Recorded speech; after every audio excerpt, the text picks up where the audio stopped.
आजचा विषय आहे खरंच जिजाऊंच्या लेकी सुरक्षित आहे का याचा सखोल चिंतन करताना त्यापुढे जाऊन मला विचारावंसं वाटतं, आज जिजाऊंच्या लेकीच काय तर जिजाऊ तरी सुरक्षित आहे का? हा प्रश्न माझ्यासारख्या असंख्य जिजाऊंच्या लेकी समोर उभा राहतो.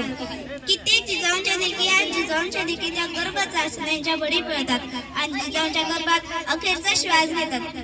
उरल्या सुरल्या बलात्काराच्या बळी ठरतात. त्यातूनही काही उरल्याच कौटुंबिक हिंसाचाराच्या जाळेत अटकतात. मग तुम्हीच सांगा, आजची जिजाऊंची लेक सुरक्षित आहे का? नाही ना. अहो, निमनुष्य ठिकाणी असलेला कॅमेरा सांगतो आज जिजाऊंची लेक असुरक्षित आहे. पुरुष प्रधान संस्कृती असलेल्या आपल्या देशातच नव्हे, संपूर्ण जगात स्त्रीने चूल आणि मूल या पलीकडचे जग असते आणि ते पाहावे म्हणून लढणाऱ्या सावित्री फुले यांनी आम्हाला शिक्षणाची दारे खुली करून दिली. अहो, एवढेच नाही, चांगले संस्कार आया बहिणीकडे वाकडी नजर करण्याची भावना निर्माण करत नाही. हे जिजाऊंनीच शिवराय व संभाजी राजांच्या वर्तनातून दाखवून दिलं. म्हणूनच तर कन्याच्या सुभेदाराची सून दरबारात हजर केल्यानंतरही अशीच आमची माता असती, सुंदर रूपवती. आम्ही सुंदर झालो असतो.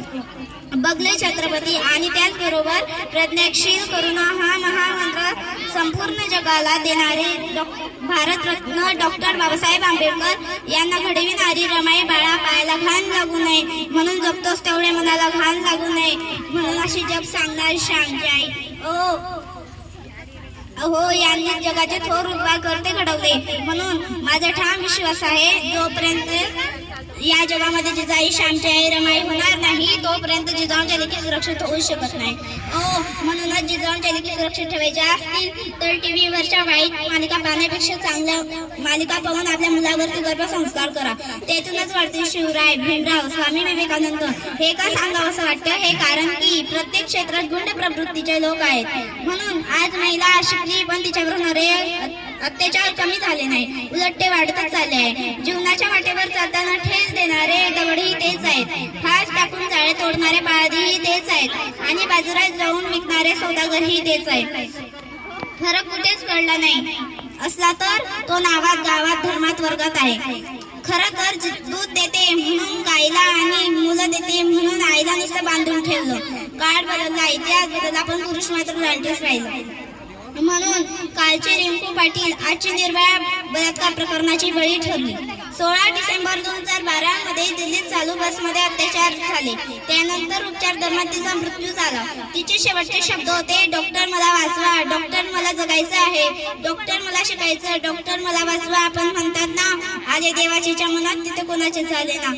या घटनेला आज 12 वर्षे उभारली तरीही त्या दिल्लीमध्ये 13,000हून जास्त अत्याचार घडले. एवढेच नाही, संभाजीनगरला 73 बलात्कार, 9 खून आणि 100 महिला बेपत्ता आहे.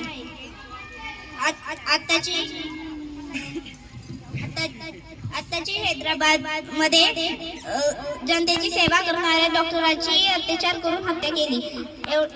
एवढेच नाही, 9व्या वर्गात शिकणारे चिमू रडीवर शिक्षकाचाच अत्याचार. असे एक नाही, अनेक तिथं थरारक झोपडी पाथर्डी सारख्या घटना घडल्या.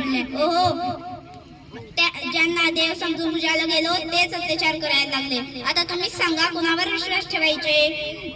आम्ही कुंपणच शेत खायला लागलं. काय करायचं, कसं जगायचं? आम्ही कणत की गाणं म्हणत. ज्या स्त्रीच्या खुशीत जन्माला आलेला पुरुष पुढे तिलाच गुलाम करून पाहतो.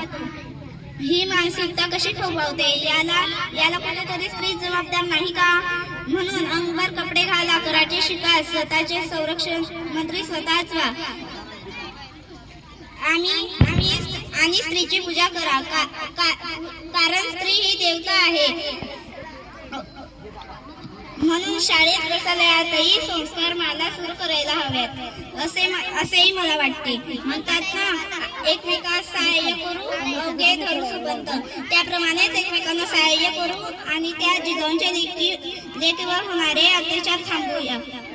तुमचं आमचं नातं काय, जय जिजाऊ जय शिवराय. तुमचं आमचं नातं काय, जय जिजाऊ जय शिवराय. रक्तात रक्तात भिनलंय काय, जय जिजाऊ जय शिवराय. रक्तात रक्तात भिनलंय काय, जय जिजाऊ जय शिवराय. धन्यवाद.